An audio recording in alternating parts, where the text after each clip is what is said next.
Amis internautes, n'oubliez pas de liker, de vous abonner et de cliquer sur la note de notification pour ne rien rater. Bonjour à toutes et à tous et bienvenue sur votre émission Face à l'actu. En cette période de mutation et de défis, le Bénin s'interroge sur son avenir.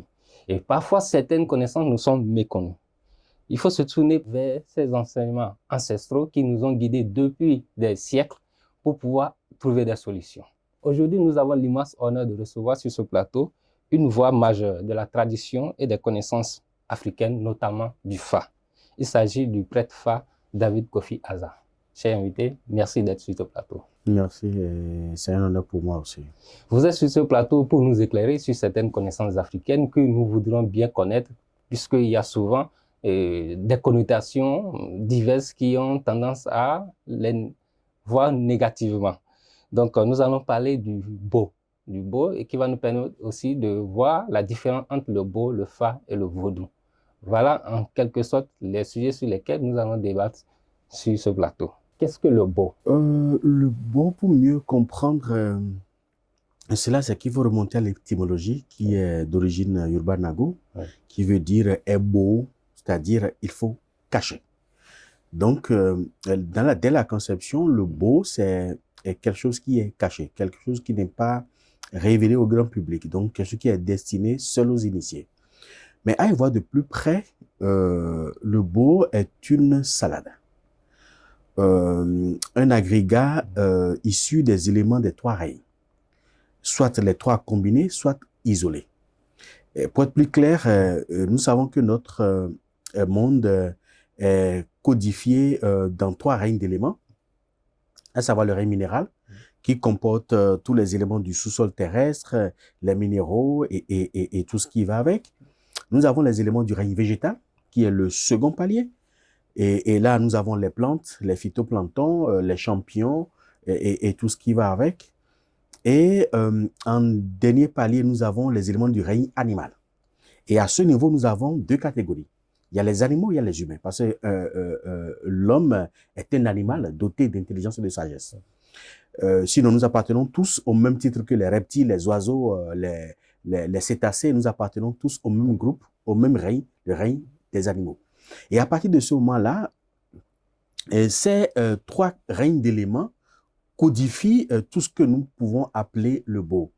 Mais quand vous observez très bien, c'est avec l'appui de ces trois règnes d'éléments que l'homme parvient à se nourrir, je dirais même à se loger, à se vertir également, parce que ce que nous portons est issu du coton. Le coton appartient au règne végétal et également à nous soigner. Parce que nous soignons avec des plantes, même si aujourd'hui nous avons développé des molécules pour soigner, pour se soigner. Ces molécules-là étaient d'abord extraites de nos plantes avant d'être synthétisées au niveau des laboratoires. Donc, ce sont ces trois règnes d'éléments qui permettent à l'homme de pouvoir se maintenir et de se multiplier, de s'éterniser sur la planète Terre. Donc, c'est l'ensemble d'un, deux ou de plusieurs éléments de ces règnes-là qui est ce que nous pouvons appeler le Bo. Donc, le Bo, en fait, c'est une désignation transversale qu'on retrouve dans chaque palier de notre tradition et dans chaque pratique également de la tradition. En un mot, c'est l'assemblage des éléments du règne des plantes, des minéraux et des restes d'animaux ou des animaux que nous appelons Bo. Donc, ce sont des secrets parce que chaque élément de chaque règne véhicule des énergies, véhicule des vertus.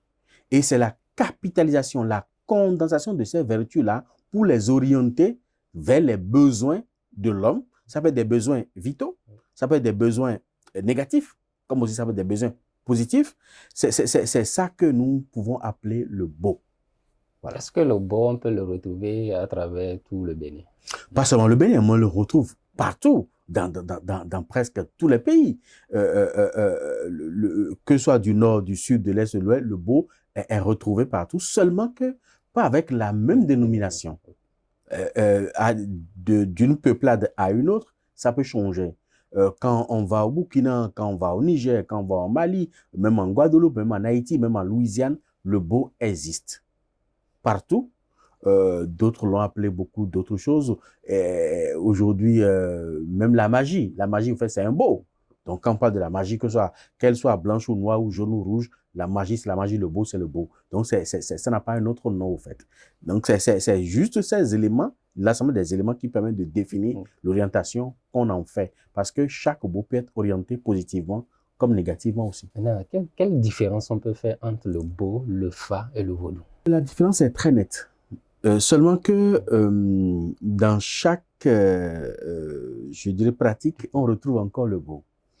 Et comme le disent la Saimboko, c'est une confrérie qui en a la maîtrise de tout ce qui est beau, et qui dit beau qui hogbe mandia a Saimono gombogbe emi le gombonu mevori ho inachea.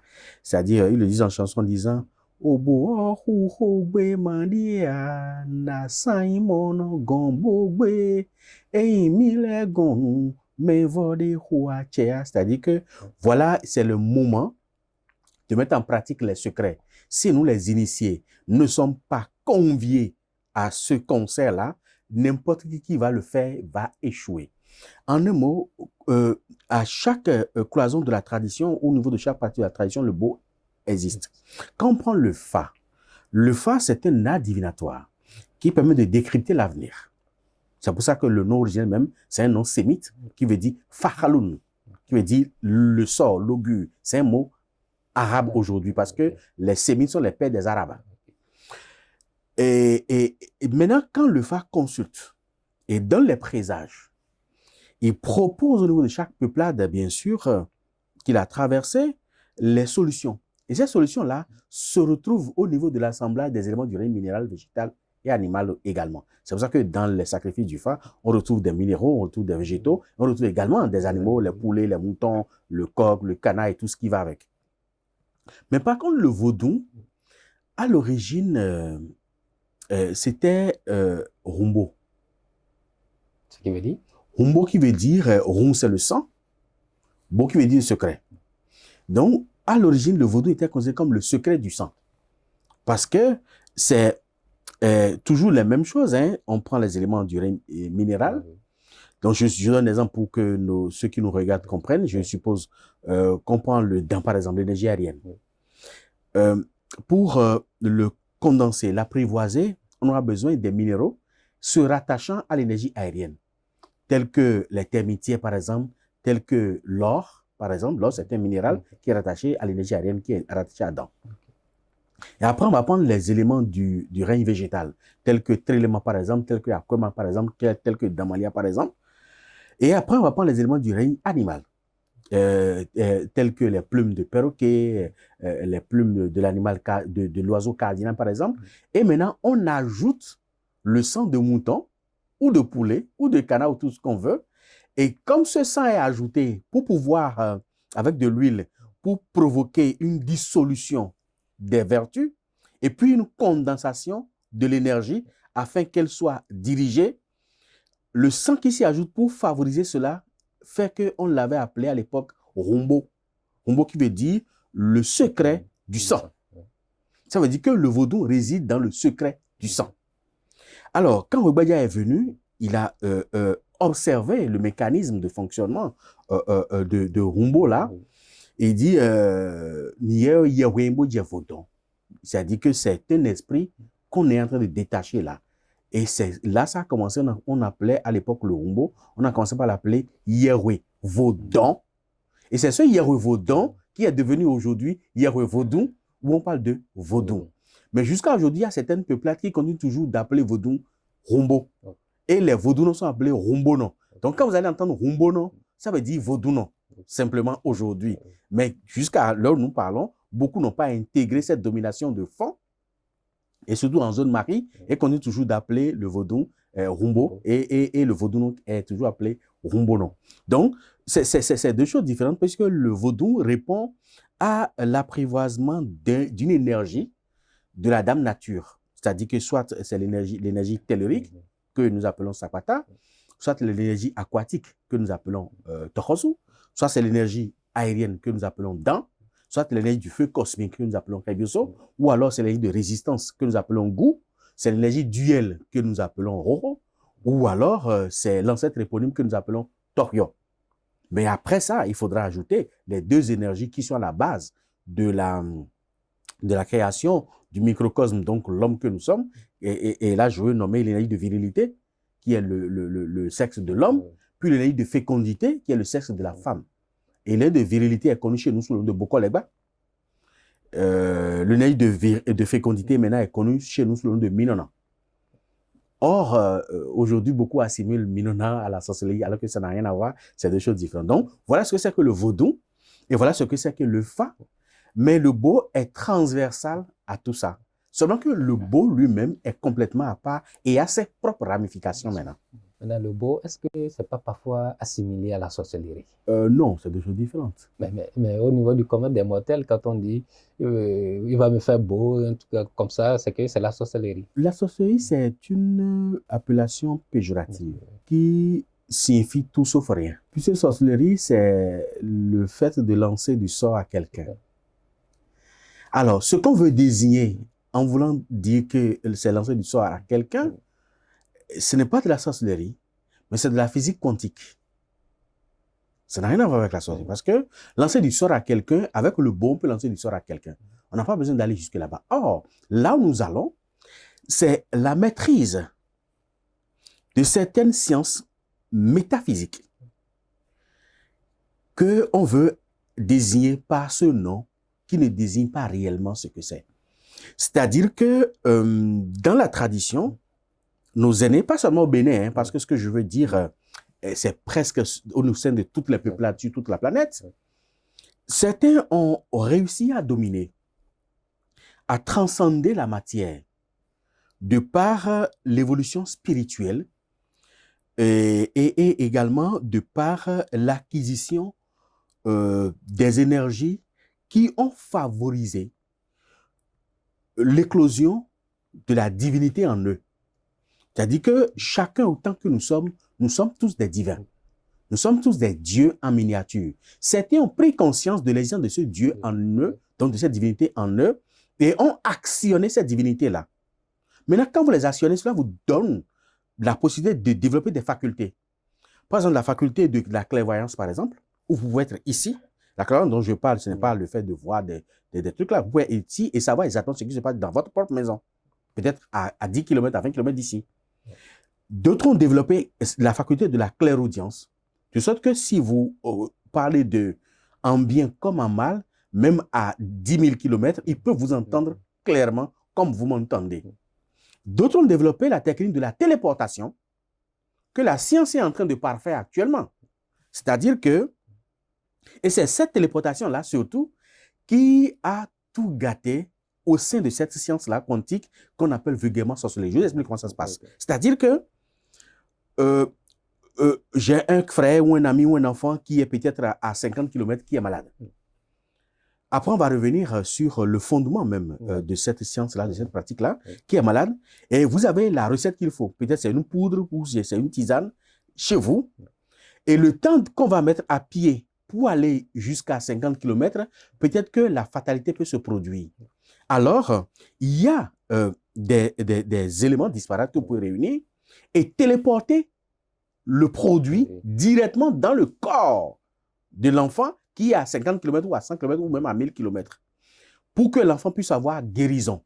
Donc, au départ, cette faculté développée par nos aînés et qui se permet de nos jours aujourd'hui, qui est la téléportation, ne servait pas à nuire.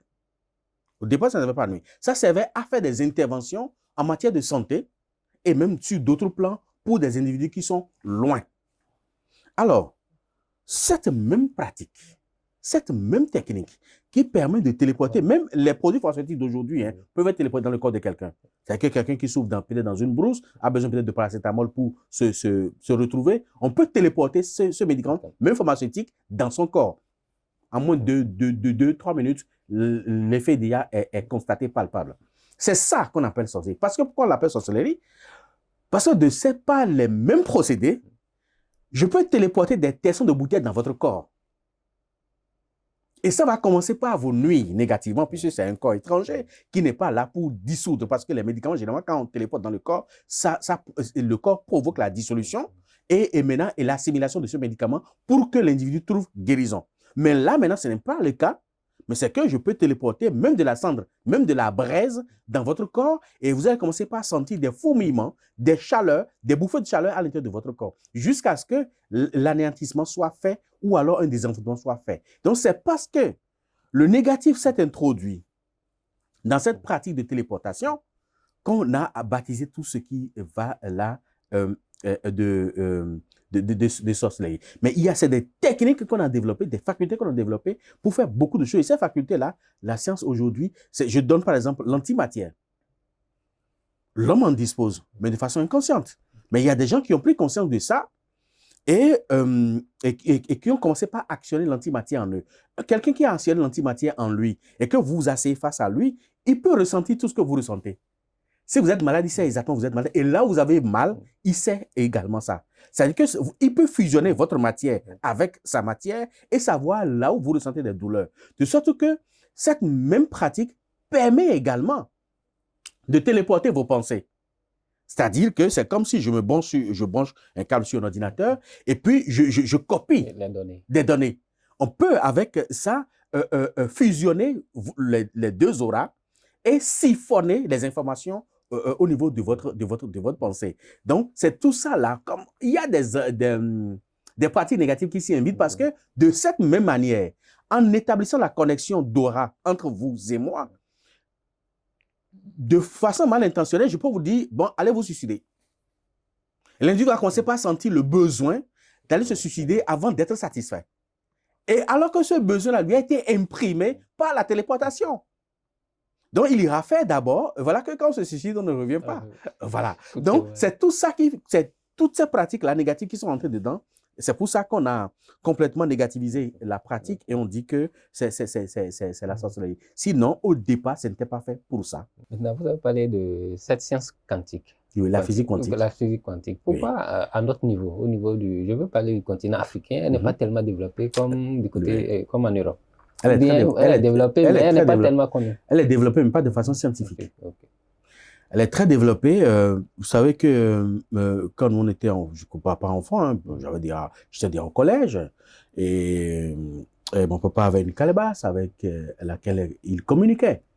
À ce moment-là, il n'y avait pas de téléphone portable. Comme un combiné. Comme un combiné. Il y a rien dans la calebasse. Hein, et quand lui vient, il met de l'eau, de boissons sucrées, de boissons fortes dedans. Et puis, il fait les incantations. Et puis, celui avec qui il veut communiquer apparaît dans la calebasse. Nous, on était très curieux à l'époque. On se cachait pour voir ce qu'il fait en cachette. Parce qu'il parle dans la chambre. Mais on ne voit pas avec qui il parle. Et personne ne ressort de la chambre également. Et c'est après qu'on a su que c'était ça qu'il utilisait. Et il communiquait, il voyait la personne. La personne aussi, il le voyait. Donc, tout ça existait avant. Ça n'a pas été trop développé parce que, vous savez, on a été successivement victime de beaucoup de choses. D'abord, il y a Hollywood qui s'est mêlé à la chose, qui a, dans les années 70, a fait beaucoup de choses. Mais également dans ces années 70-là, lors de la Révolution, vous vous rappelez très bien que l'ancien ministre de l'Intérieur, Martin Doazien, avait déclenché je dirais, une guerre contre la sorcellerie à l'époque. Et puis, on amenait les femmes, et tout dit, toutes ces femmes n'étaient pas des sorcières, hein, mais bien sûr qu'il y en a dedans. Et on avait lutté. Donc, ça fait que ceux qui détenaient ces connaissances-là, ont accès de facto de sorcellerie, les avaient cachés. Ils avaient honte de s'exprimer, de s'afficher. Et les descendants qui devaient perpétuer ces connaissances-là aussi, avaient honte de ces connaissances et ont délibérément refusé de les perpétuer. Très peu ont perpétué ces connaissances-là. Ce qui fait qu'on pense que l'Afrique n'a pas développé. L'Afrique a bel et bien développé ces connaissances, mais seulement que c'est rentré dans les milieux initiatiques. De sorte qu'avant de rentrer dedans, avant d'avoir accès à ces connaissances-là, on vous passe tellement sous serment avec des initiations sur des initiations, mais le tout, au bout du rouleau, puisque le but de toute initiation, c'est d'avoir le droit à la révélation. C'est ce que signifiait à l'époque quand les Égyptiens faisaient les tests qu'ils appelaient en langue sémitique baccalauréat qui est devenu aujourd'hui baccalauréat. Baccalauréat, ça veut dire le droit à la révélation. Donc, c'est l'initiation, en fait. L'initiation, c'est un droit à la révélation. Donc, ce qu'on ne peut pas communiquer à une personne lambda, quand vous rentrez dedans, que vous faites initier, qu'on vous passe sous serment, on peut vous les révéler. Donc, c'est des connaissances de la nature. C'est des paroles perdues, c'est des mots de puissance. C'est une manière de dire que le beau n'a rien à voir avec ce qu'on pense de la sorcellerie parce que quelqu'un qui développe la physique quantique n'a pas besoin d'un support. ni minéral, ni végétal, ni animal, avant de développer tout ce que je viens de dire là, c'est des facultés qui sont développées mentalement. C'est des génésies qui sont projetées mentalement et avec le support des mots de puissance, des paroles perdues ou des noms premiers des êtres et des choses. Maintenant, comment faire pour acquérir le beau? Si je prends la traduction littérale, c'est le sang caché. Maintenant, non, c'est le rumbo qui est le rumbo qui voilà. ça c'est le vaudou. Voilà, mais le beau même là, beau, c'est ce qui est caché. Ok, voilà ce qui est caché. Comment accéder à ça? Aujourd'hui, je crois que le beau s'est démocratisé. Hein? Le beau s'est démocratisé et puis bon, c'est vrai qu'il y a beaucoup d'hérésie, hein?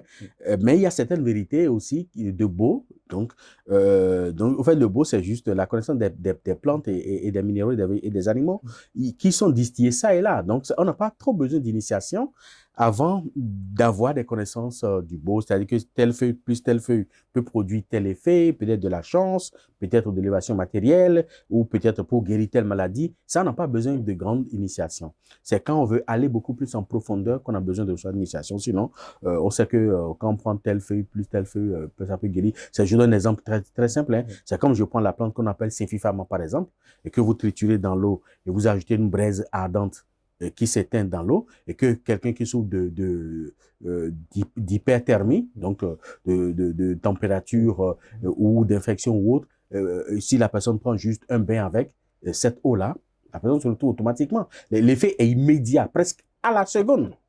On n'a pas besoin d'initiation pour connaître ça. Donc, quand quelqu'un qui chauffe, par exemple, ou un bébé qui chauffe, par exemple, on cherche le Symphyphama là, on triture ça dans l'eau, on met une braise dedans, ou si on n'a pas de braise, on allume une allumette et puis on éteint la flamme dedans et on passe l'eau sur le corps de l'enfant. La température chute automatiquement, même sans paracétamol, sans Doliprane ou sans quoi. Donc, ça, c'est des connaissances basiques dont on n'a pas besoin d'initiation pour les acquérir. Donc, pour acquérir un beau, si vous avez un connaisseur, il peut vous les transmettre sans aucune forme d'initiation. Est-ce qu'aujourd'hui, on n'est pas en train de dévaloriser cela quand on suit les réseaux sociaux ou chez vous, on voit les gens qui passent du matin au soir. Oui, c'est qu'il faut juste faire un peu très attention par rapport à tout ça parce que les vrais beaux ne peuvent pas être déballés comme ça sur la place publique. Voilà. Ce n'est pas très bien. Et puis, ce n'est même pas efficace, au fait. Mais il faut comprendre les gens. Les gens utilisent ça, ces connaissances-là, qui sont des connaissances chimériques. C'est de la chimère, en fait. C'est de la chimère qu'ils distillent pour montrer aux gens qui connaissent quelque chose, pour les appâter, pour qu'ils viennent vers eux. Donc, on saupoudre un peu de ces connaissances chimériques et on attire les proies faciles. Mais en réalité, à y voir de plus près, c'est une connaissance qui n'est pas seulement à la portée de tout le monde et souvent qui est révélée par confiance. J'ai une certaine confiance en vous et je peux vous révéler certaines choses parce que ce n'est pas tous les beaux qu'on révèle. Puisque là, maintenant, par exemple, nous avons les Yolo, par exemple, qui est un beau. Le Yolo, c'est le beau de la chance. Et ça, on peut le donner à tout le monde pour avoir une aura un peu plus attractive parce que le Yolo, c'est juste, ça rend votre aura attractive et ça attire tout. Mais tant ça attire du bien, comme ça attire également du mal. Et c'est cette nuance-là qu'on n'arrive pas à dire aux gens. Nous avons le glow, par exemple. Le glow, c'est des vaccins. Des vaccins. C'est pour ça que nos aînés, hier, faisaient des scarifications de ces glow-là pour les mettre directement dans le corps, dans le sang, puisque ce sont des vaccins. Si on avait poursuivi les recherches, on pouvait faire des glows en vaccins injectables. Aujourd'hui, je dis que c'est encore possible. Les scarifications qu'on faisait, on pouvait les produire en vaccins injectables et on pouvait injecter le azéglo, par exemple, le boglo, par exemple, le vodunglo. Donc, toutes ces protections-là peuvent être constituées en vaccin et on va directement faire une injection et on sait qu'on est vacciné contre la sorcellerie, on sait qu'on est vacciné contre les imprécations, on sait qu'on est vacciné contre les situations négatives des vaudous ou même des clutons. Donc, il y a les glos et dans les glos, il y en a plusieurs. Parce qu'il y a les boglos, les vodunglos, les péglos, les azéglos, les clutoglos, il y a tout ça. Donc, tout ça là peut être ramené en vaccin qu'on peut également utiliser. Et après, nous avons le dotier, par exemple. Le dotier, c'est la puissance du verbe. C'est ça qui permet de donner vie et vitalité à tout ce qu'on dit. Et c'est pour ça que Beyekou dit « Kupo bepo erodenu ». C'est-à-dire que la vie et la mort sont au bout de la langue, en fait. Mais après, nous avons également les sonnants. Les sonnants, c'est quelque chose qui permet d'avoir ou d'arracher quelque chose à quelqu'un, même contre sa propre volonté. C'est qu'un sonnant, c'est quelque chose que quelqu'un peut utiliser pour venir vous voir pour dire, bon, moi, j'ai besoin que vous me passez peut-être 50 000. Même si vous n'en avez pas, vous allez faire feu de tout bas pour lui trouver ça. Et bien, après, vous pouvez regretter, hein, généralement, on regrette après, mais vous l'avez déjà donné. Après ça, nous avons les paix. Les paix également sont différents. Les paix sont différents de l'objet. Et les paix, ça permet de décréter. Ça produit le verbe créateur. Ça crée, au fait, quelque chose de non-existence à existence. Et après ça, nous avons également les petits baux. Je dis petits baux, c'est-à-dire les trucs, les poblets. Les poblets, c'est des amulettes, des statuettes, des petites statuettes qu'on utilise peut-être pour ne pas rencontrer de mauvais sorts. C'est-à-dire qu'à Oviglo, pour ne pas rencontrer un accident, par exemple. Et tout ça, c'est des petits trucs qu'on fait, qu'on garde sur ça. Donc, il y a beaucoup de ramifications. Et moi, je pense que c'est peut-être le moment où les intellectuels doivent davantage s'intégrer dans ce milieu-là pour réfléchir et voir comment on peut moderniser, en tenant compte de l'évolution qui se peut aussi bien dans l'homme que dans son environnement, comment on peut porter de façon universelle ces connaissances-là que nous avons. Hein. Le sacrifice au niveau des carrefours et autres, oui. Ça a quel sens?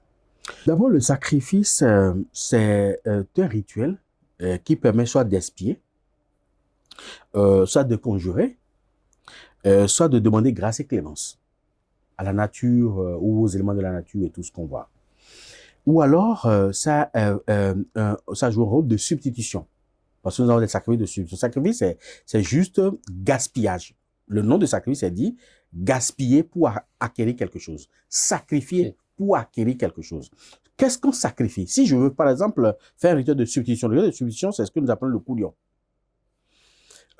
Quelqu'un dont le pronostic vital est engagé dans une maladie ou dans une situation ou une autre, on procède à une substitution. C'est-à-dire qu'on donne une vie pour préserver une autre vie. Et là, généralement, on donne une vie animale pour préserver une vie humaine. Et là, c'est un sacrifice qu'on fait.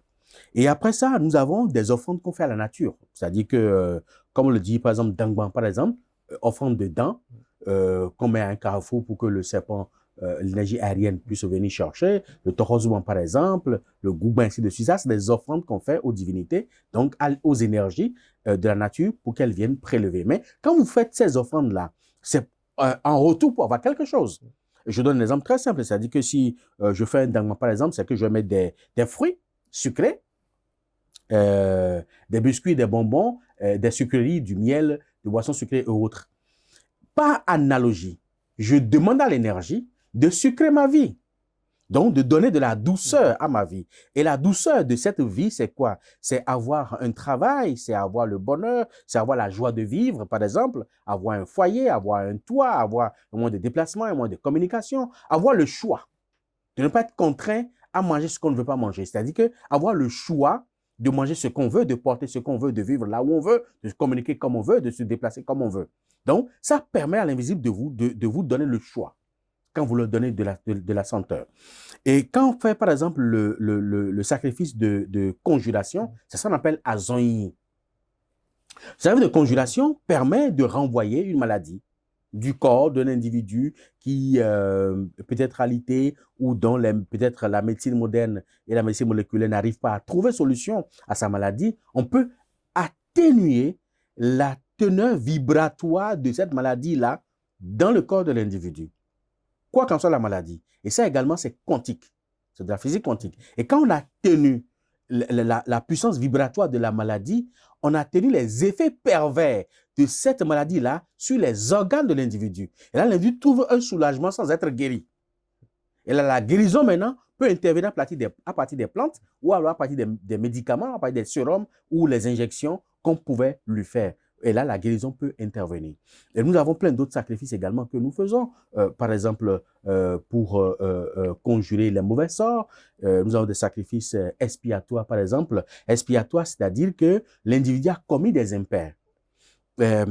Volontairement ou involontairement, a eu des comportements fautifs, parce que dans la tradition, le péché n'existe pas, la notion du péché n'existe pas, l'homme adopte des comportements fautifs. Et ces comportements fautifs, là, au niveau de la nature, doit être compensé. Et la compensation, elle peut être réalisée par l'expiation qui permet de nettoyer les effets pervers de ce comportement fautif que l'individu a eu. Peut-être qu'il a commis des impairs contre la nature, contre des individus, il a commis peut-être des trahisons ou autres, et la nature devait lui faire payer. Le sacrifice d'expiation permet de nettoyer, d'expier ça, pour que l'individu ne subisse pas les effets négatifs de ce comportement fautif-là. Donc voilà ce en quoi consistent les sacrifices que nous voyons sur les carrefours un peu partout. Hein. Est-ce qu'il y a un danger quand on cogne ou bien quand on piétine? A priori, non. Il n'y a aucun danger à cela parce que les sacrifices sont là pour obéir à des normes liées aux entités invisibles et non à des normes humaines. Maintenant, revenons toujours au beau. Est-ce qu'aujourd'hui, il y a des rituels par rapport à ça? Hein? Des rituels par rapport au beau? Il y a plein de rituels, ça dépend de la forme du beau qu'on veut faire. Et il y a des beaux qui ont des rituels, il y a des beaux qui n'ont pas de rituels, il y a des beaux qui ont des paroles incantatoires. Et généralement, ces paroles incantatoires sont issues des éléments utilisés pour composer ce beau, soit les plantes utilisées pour composer le beau, ou les animaux utilisés pour composer le beau, ou alors le principe qu'on veut, de la nature qu'on veut ébranler. On peut utiliser une parole incantatoire. Or, les paroles incantatoires sont juste des verbes créateurs qu'on utilise en les activant avec les graines du piment de Guinée qu'on appelle la tacon. Ça permet d'activer le verbe et de provoquer à partir de cette parole incantatoire qu'on veut exploiter pour ébranler un principe de la nature et pouvoir les mettre en mouvement. Parce que les paroles incantatoires qu'on appelle bogbé et tout ça là sont des principes de la nature qu'on ébranle. On les utilise pour ébranler les principes de la nature pour atteindre des objectifs. Le beau est-il positif ou négatif? Une chose n'est mauvaise qu'à celui qui la considère comme telle. Nous, en tant qu'initiés, on ne juge pas. Je vous ai expliqué comment le mécanisme fonctionne. C'est comme l'énergie nucléaire. Aujourd'hui, on peut utiliser ça pour propulser, l'énergie nucléaire peut être utilisée pour propulser des sous-marins. Ça peut être utilisé pour donner de l'électricité à tout un pays. Mais ça peut être également utilisé pour enrayer un pays de la carte du monde.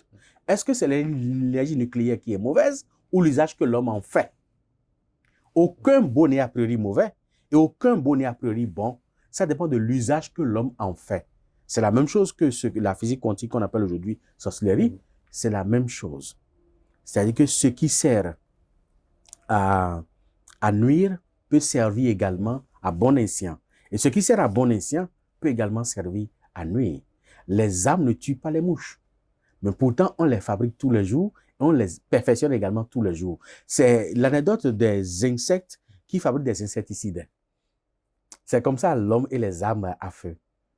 Puisque les armes à feu servent à tuer des hommes, mais les hommes les fabriquent quand même. Et quand les insectes commencent à fabriquer des insecticides, il y a quelque chose il y a des questions qu'on doit se poser.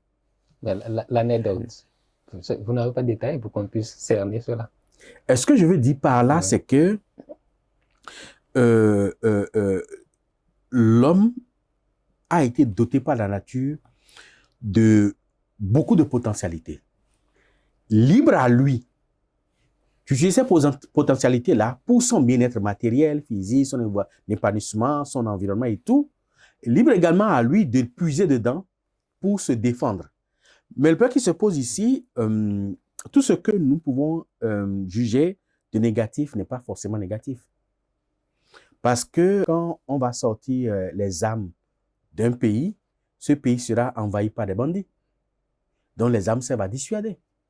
Donc dans la tradition, ce qu'on peut appeler les mauvais beaux servent également à dissuader. Quand vous voyez quelqu'un qui détient des connaissances supra et également des beaux qui sont nuisibles, vous allez voir que tout le monde aura peur de lui, personne ne va l'embêter. Mais quand vous n'avez rien, on va vous embêter. Et quand vous ne faites pas preuve à des moments donnés de cruauté, on va également vous embêter. C'est comme ce que Bouddha enseignait aux enfants et aux serpents. Bouddha dit au serpent, il est défendu de nuire aux gens. Le serpent dit, d'accord, comme tu es un envoyé de Dieu, moi je vais respecter, je vais nuire à personne. Et puis le soir, les enfants sont sortis et ont vu le serpent. Ah, ils lui ont envoyé une pierre, le serpent n'a pas réagi. Ils lui ont envoyé encore une autre pierre, le serpent n'a pas réagi. Ils ont tabassé proprement le serpent. Le serpent n'a pas réagi. Et puis, le serpent a rencontré Bouddha, mais Bouddha demande, mais toi, tu viens d'où complètement blessé partout? Il dit, mais quand j'avais l'habitude de faire peur aux gens, les gens me fuyaient et j'avais la paix. Mais tu as dit de ne pas nuire. Comme tu as refusé, moi, je n'ai rien fait. Et les enfants m'ont blessé de la tête jusqu'à la queue. Bouddha dit, mais non, quand même, j'ai dit de ne pas faire du mal, mais je n'ai pas dit de ne pas faire peur. Il fallait leur faire peur, ils allaient fuir et ne pas pouvoir te blesser. Donc, c'est pour dire que les armes aujourd'hui, tant les armes à feu ou les bombes nucléaires, balistiques et tout ce que nous avons là, ça va dissuader. C'est la même chose dans la tradition. Les baux qui servent à nuire servent également à dissuader. Maintenant, quand vous tentez de dissuader jusqu'à ce que vous avez dormi, mais vous pouvez flanquer un ou deux piquets pour qu'on vous colle la paix. Merci, monsieur, cher prêtre Fa. Est-ce que ce beau, une dernière question, est-ce le beau pour les connaisseurs, est-ce qu'il ne peut pas aider un État à combattre l'insécurité, Non. se défendre? Non. Parce qu'on dit bonoli toua. Mais ce qu'on peut faire, on peut exploiter le beau comme les rois l'ont fait par le passé pour défendre le pays contre les envahisseurs. Je vous donne des exemples très clairs. Entre-temps, c'est parce qu'il faut qu'on revienne sur nos fondamentaux. Il y avait des couvents de Sapata qui cultivaient des virus. Vous savez ça? C'est comme le virus qu'on a traversé 2019-2020, Covid-19. C'est un virus qui a été cultivé au laboratoire, parce que le Covid existait. On a découvert ce truc il y a plus de 100 ans. Mais ce qu'on nous a fait envoyer à partir de la Chine a été cultivé au laboratoire. Au temps royal, il y avait des Sakwata, courants de Sakwata qui cultivaient des virus. Et ces virus-là servaient à quoi? Si le roi veut conquérir une peuplade, une nation, on envoie ces virus-là pour affaiblir sur le plan sanitaire la grande masse. Et quelque temps après, on amène la guerre. La population déjà affaiblie sur le plan sanitaire. Quand la guerre vient, ils n'ont pas la force physique de se défendre. Et quand on prend ce territoire maintenant, on envoie l'antidote pour que la population se retrouve. Parce qu'on a besoin de la population en bonne santé pour pouvoir travailler pour le roi. Or, aujourd'hui, depuis la chute de la dynastie royale en 1900, beaucoup de ces laboratoires, pour ne pas dire ces couvents, sont entrés dans la clandestinité. Et puis, bon, ça n'a plus trop prospéré parce qu'il n'y a plus d'enjeu. Et moi, je pense qu'il faut réveiller ça. Parce que tant que vous n'avez pas quelque chose qui va faire peur aux gens, les gens vont toujours continuer à vous embêter. Je donne un exemple. Il y a un virus qu'on appelle Alan. C'est développé en zone Mali, en zone Agoni. Les trois Agoni. Ce virus, si on envoie par exemple dans les zones géographiques où on peut circoncire les djihadistes, en 3 jours, on les a tous affaiblis. Parce que ça provoque le cancer généralisé du corps physique. Allant provoque le cancer généralisé du corps. De sorte que quand on envoie dans les zones géographiques, il suffit d'inhaler l'odeur. Ou que l'air prenne ça et que vous inhalez l'air qui a conduit ça et que les minutes qui suivent, vous tombez malade. Donc, il faut affaiblir ceux-là au plan sanitaire. Et là, on peut maintenant les affronter valablement et également avoir le dessus. Donc, c'est juste une manière de dire que le beau peut contribuer à la défense de notre nation, mais à condition qu'on associe les vrais acteurs à cette tâche-là, parce que c'est une tâche républicaine, c'est une tâche régalienne, et la sécurité de notre nation n'est pas à négocier, quoi qu'en soient les moyens que nous utilisons pour réguler cela. Donc, c'est une arme bactériologique. C'est une arme bactériologique, c'est un virus bactériologique qui permet d'affaiblir physiquement, en quelques minutes, un individu. Et c'est très cultivé aujourd'hui. On peut avoir accès à ça. C'est vrai que c'est vraiment codifié. On peut avoir accès à ça et utiliser ça contre eux. Merci, cher prêtre Fa. Merci pour cet éclairage. Un dernier mot? Je dois juste vous remercier pour cette occasion que vous nous donnez pour nous exprimer sur vos antennes. Et puis, courage à tout le monde et également aux promoteurs. Merci beaucoup. Merci de nous avoir éclairé sur le beau parce qu'on avait souvent peur dès qu'on sort ce mot-là. Je pense que tous ceux qui ont suivi cette émission ont eu d'éclairage, ont eu des précisions par rapport au beau, par rapport au Fa, par rapport à la sorcellerie et autres et sauront dorénavant à quoi s'en tenir et aller vers les sachants. Merci de nous avoir suivis. À la prochaine.